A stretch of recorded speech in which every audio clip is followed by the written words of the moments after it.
So the third installment of the After shit show, After We Fell. And it is absolutely the most boring one so far. At least when it comes to the movies. Like, say what you will about After We Collided, but at least that movie had some primo meme moments. I'm not wearing any underwear! King Trevor!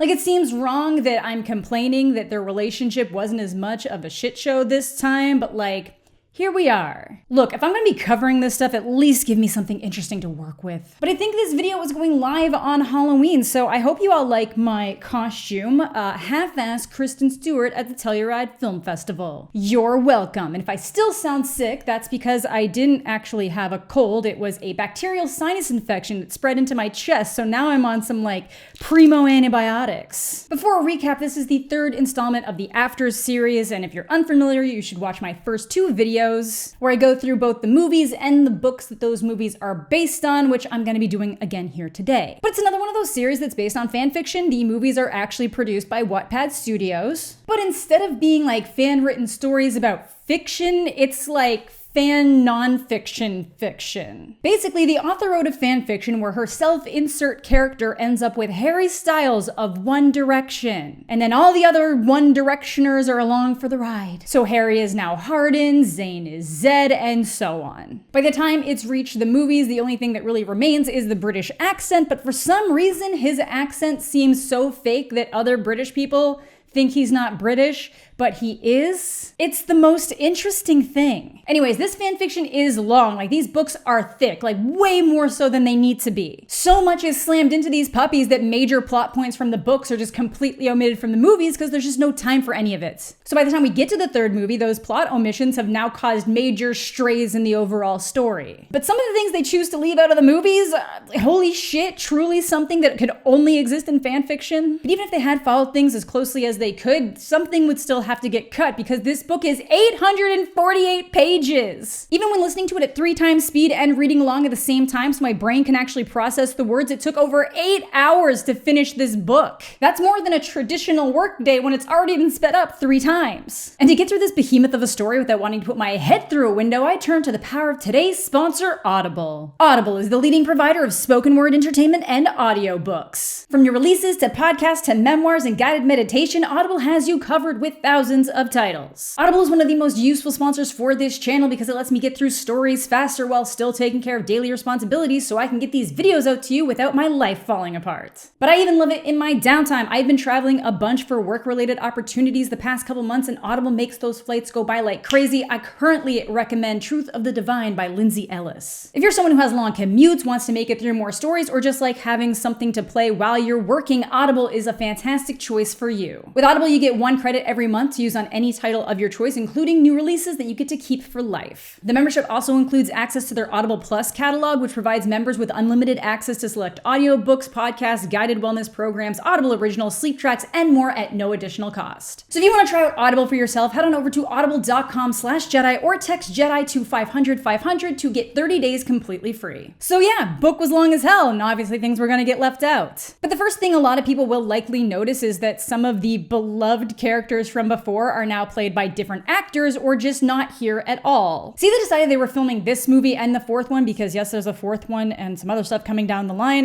but they decided they were gonna film in Bulgaria. Apparently because of the pandemic, it was safer and probably cheaper to film in Eastern Europe instead of Atlanta. But obviously filming 2 movies back to back in Bulgaria made it so that some casts may not have been able or wanted to return. Like, what movies are filmed in Bulgaria? So this movie has replaced Tessa's mom, which honestly, thank God, Selma Blair was already way too good for these movies, let alone to be shipped out to Bulgaria. Tessa's friend and Hardin's stepbrother Landon, Tessa's boss and mentor to Hardin, Christian Vance, and his new wife Kimberly, and Landon's mom Karen, who's been played by a different actress in every single movie. Also, characters that play major roles in the books and had major roles in previous installments are just not here anymore. We hear about our boy Sprouse, but don't actually see him, and he confirmed that he wasn't coming back, so I don't know if they like recast him or if they've just written him out of the series. Zed is completely omitted, as well as Tessa's old roommate Steph and nemesis Molly. So most of the interesting character dramas are just gone. Totally deprived of another Hey, Hardin, good to see you. How you been? Fucking Trevor! moment. But let's hop into the movie and I will weave in some of the many differences between it and the book. One of the big issues with this movie though is even after cutting all that stuff out of the books, they're still not left with enough time to really like explore any of the ideas that they're bringing up. Maybe they'll get back to some or most of them in the next movie, but it doesn't really feel like there's any follow through on concepts or things introduced. And in some areas, the book actually does handle it better and follows through on some of those ideas, but these movies are just suffering from the fact that they originate in fan fiction. It is steeped in the fan fiction. To cover these books correctly, it absolutely should have been a series versus a series of movies, and then that probably just like would have ended up on the CW and done really well, but that's not what the world got, which is probably good for me.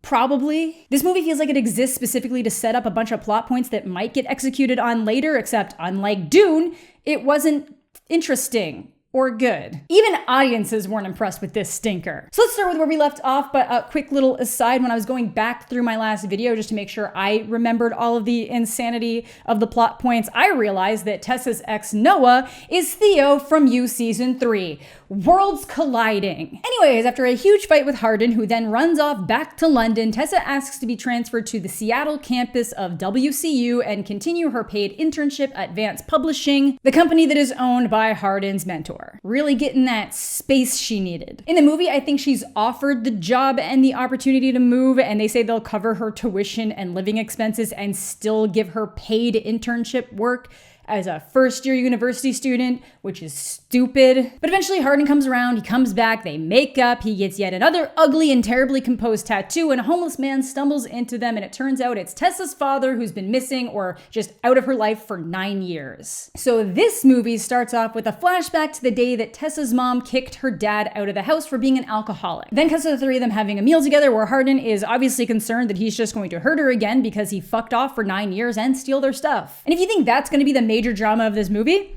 you'd be wrong. It barely matters. So I'm sure it will matter more in the next installment because this was a huge conflict in this book. Then it finally comes out that Tessa is moving to Seattle. In the book, it is a lot more dramatic because Zed manipulates it so Hardin will hear Tessa without knowing. And again, Zed is a character that has been like completely omitted from these movies other than the first one, but he's one of the many other dudes that wants to be with Tessa. Reminder that the last book left off with Zed baiting Hardin into beating him up to try and convince Tessa that she should be with him instead.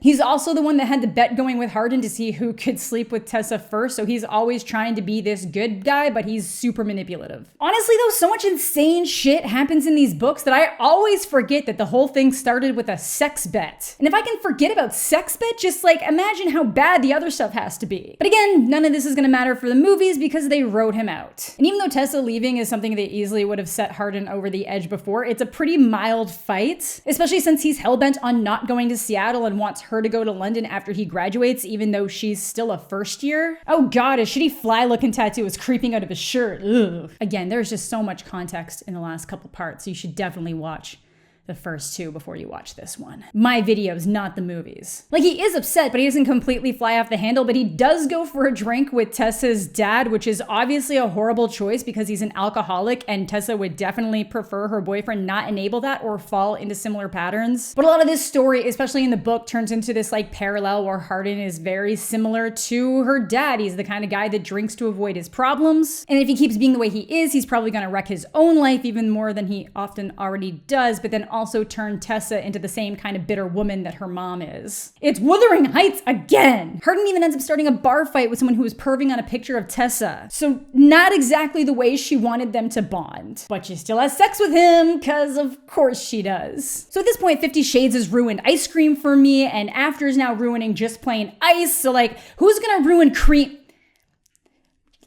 Let's not go there. We are 12 minutes in, and this particular scene in the book was actually way more about him pleasuring her, which is always the one and really only area that I will give Hardin like a pass. He is a very dedicated lover to his lover's pleasure. Oh, he's also not weird about periods. That's about it.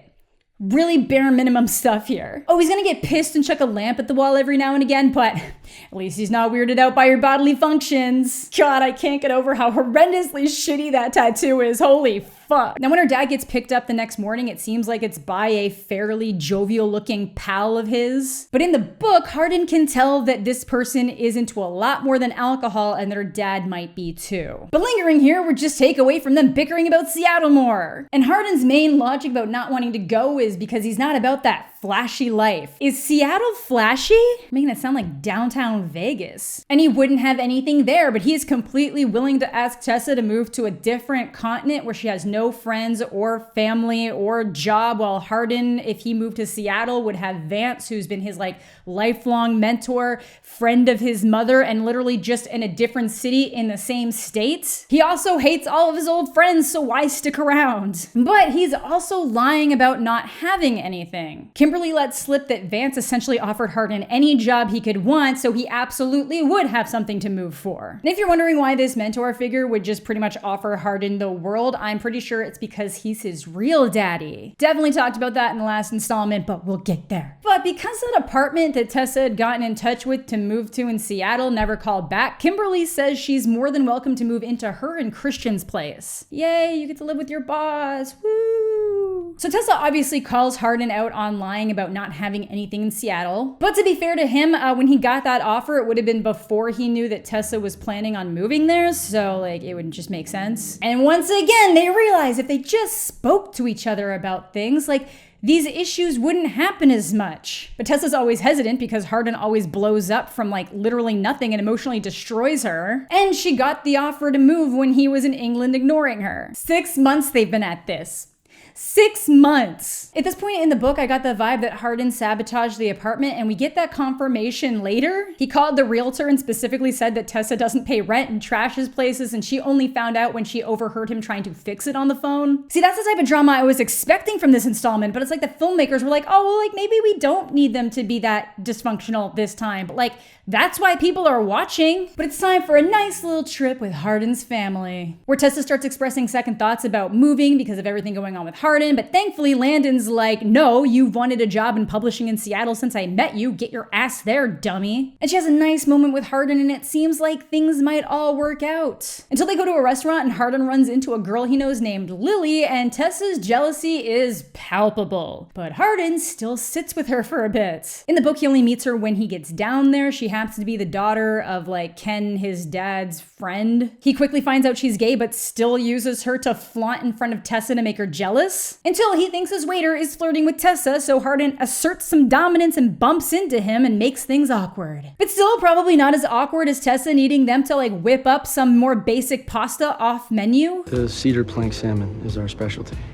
Too fancy. How about we whip you up something special? The wood plank salmon sounds amazing, Robert. I'd love it. But no time to linger at the restaurant because it needs to cut to them having hot tub sex with the risk of getting caught. Look, they know who they're making these for. Like, props to them because they are hitting the demographic. Just gotta bump that drama up. On another note though, probably don't do this in a hot tub. They are breeding grounds for bacteria even with the chlorine. Like, you are asking for a UTI, ladies. And honestly, the chlorine itself is more likely to wreck your shit. So just don't. However, the hot tub scene in the book has a moment where Hardin forgets a condom and then starts accusing Tessa of wanting to trap him with a pregnancy so they don't do it in the jacuzzi. Really, Hardin? She needs to trap you? She's literally moving to a different city, dude. You're the one who's gonna try to trap her down. But after this risky sesh, Hardin asks if the reason she's going to Seattle is because of Trevor. Fucking Trevor! Even though she was just talking about how much she wishes Hardin was going with her. How many men can be a conflict here? Reminder that in the book, Zed is also a romantic conflict. It's literally every man except Landon. But when he asks her if she ever had any feelings for Trevor, she starts saying that there was a moment, but he immediately jumps out and leaves, not giving her the chance to say, like, we went on a date when you were being a dick and I still realized I wanted to be with you. And he bails to hang out with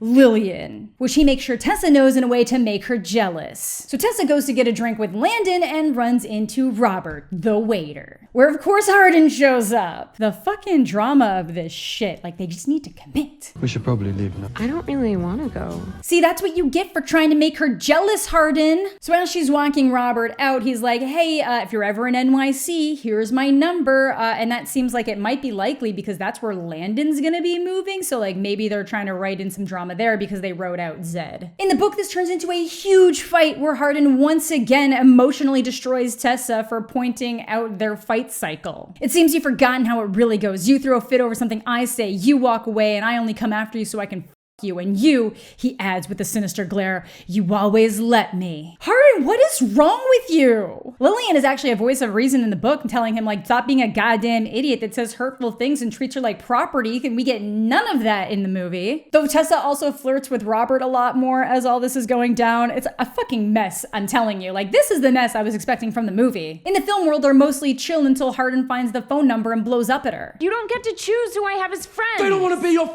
fucking friends, okay? Then says he's the only reason she has a job at all, which is like partially true, and especially to the extent that it's expressed in the movies. Like, she's very good at her job and earned the internship, but like, how many first-year interns get offers to move in with the boss and not pay rent? He loves you and he knows that you're the best thing that's ever happened to him. The number of people who can obviously overhear him flipping out at her that still just go on to say, oh no, you're so good for him, is astounding to me. Like, at some point, someone other than Landon has to be like, yeah, look, maybe his behavior is getting better, but he is emotionally destroying her. Like, I get it, she's an adult, she can make her own choices, and she makes mistakes too, but like, still, vicious, toxic cycle. So they cut their romantic weekend short, and Hardin goes to talk to Vance and tells him he just doesn't want a job as a handout, and Vance actually tells Hardin that Tessa earned the job and didn't get the handout. She's excellent at her work, but like, some of what she's getting has to be because of the relationship that Vance has with Hardin. Sure she'll do smashingly.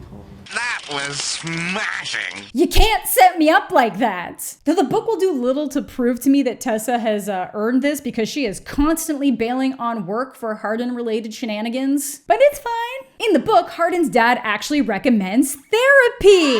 Finally, someone said the words. Like, this boy doesn't just argue with people, he specifically goes out of his way to say things that he knows is going to emotionally damage the people he allegedly loves. He even has a chat about his impending alcoholism. It's like all sorts of stuff the movie just doesn't have time to address. He doesn't go to therapy, but still the suggestion was made.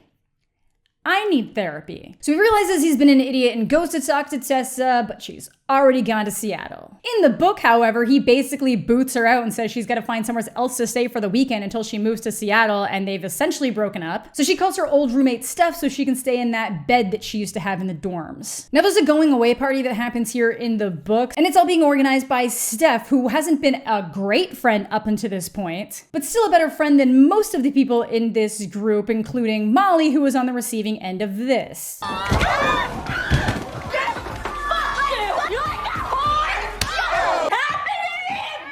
So Steph's supposed to be slightly more positive, even though I don't understand why any of them even pretend to like one another at all, but apparently Steph is the worst of them all. If you're sensitive to assault and you want to skip ahead, I'm gonna have a timestamp on the screen right now and something that you can click down below. Nothing super graphic happens, but just a warning.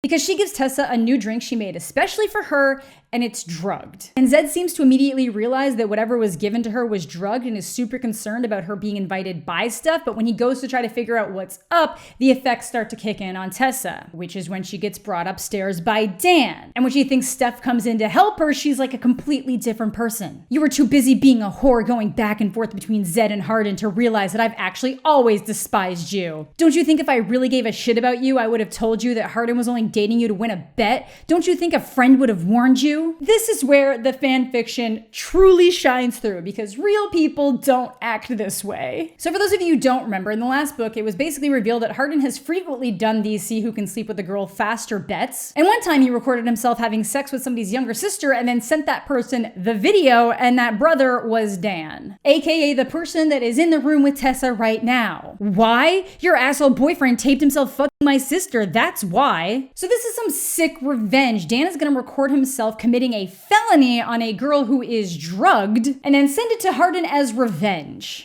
Kids these days videotaping their felonies. Don't worry though, Dan doesn't plan to sleep with her, just like touch her and take videos to make it look like that's what happened. Totally fine guy. Oh my God. And Molly was actually in on it, except she thought they were just going to be taking pictures of her. So when she realizes it's worse, she's the one who actually goes to warn Hardin. But Zed beats him to the punch because he could tell something was up and takes her to her mom's place 2 hours away. Like, holy shit, this book. Again, none of this is in the movie because none of these characters are around anymore. Tessa and Hardin just get into a fight over the phone number, and then Tessa goes to Seattle and still isn't talking to her mom. But she forgot some composition journals, and Hardin starts reading one. It's about how much he's hurt her forever and always. So he grabs a drink to keep reading, but ends up dumping it down the drain so he doesn't just cycle into the same patterns he always does. A single moment of positive development from Hardin Scott. So Tessa gets to Vance and Kimberly's. I just can't imagine feeling comfortable living with my boss and his wife long term, but it is an amazing place and it's hard to beat the rent of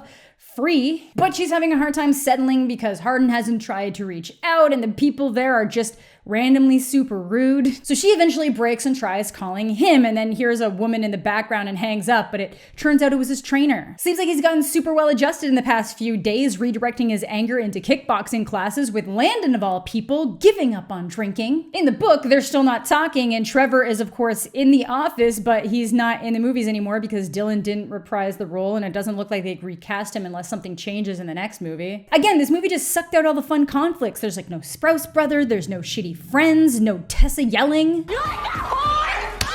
It's just bland. But if you thought them being apart would stop the sex, you'd be wrong because you get to experience the one and only time phone sex works in a piece of media. Tell me what you would do if you were here. Are you lying in your bed? That's actually probably healthy. Good for them. Making long distance work. Then Hardin has a nightmare of her sleeping with Robert, so of course he visits her the very next day. In the book, it was Zed, which made way more sense to his tortured psyche. He tells her that he read her journal, that she's a brilliant writer, but it makes him apologize for his terrible behavior. Better late than never. But he can't stop thinking about the nightmare anytime he goes to kiss her, so his own nightmare is potentially going to ruin his relationship, but obviously not. In the middle of the night, he goes to take out his fabricated frustrations on the boxing setup they conveniently have in the home gym, but he thinks it's because she should potentially be with someone else because it would make her life better and easier. Yeah, true, but they've kind of become this interesting little toxic unit disaster together. Though in the book this time around, it is pretty much all from Hardin's side, and he is cruel and possessive and just mean. But of course, in the movie, this leads to forget about your nightmare sex. I think it leads to that in the book too. Sometimes I just skim through things because like my brain just can't. We didn't use protection last night. Oh God, they didn't use protection. Please don't add pregnancy to the list of shit in this. Oh my God. I'm asking for more disaster, but not in this way. I'm sick of baby drama being the thing. Oh good, a morning after pill. I don't even care if that was a sponsor deal. We don't need the baby drama.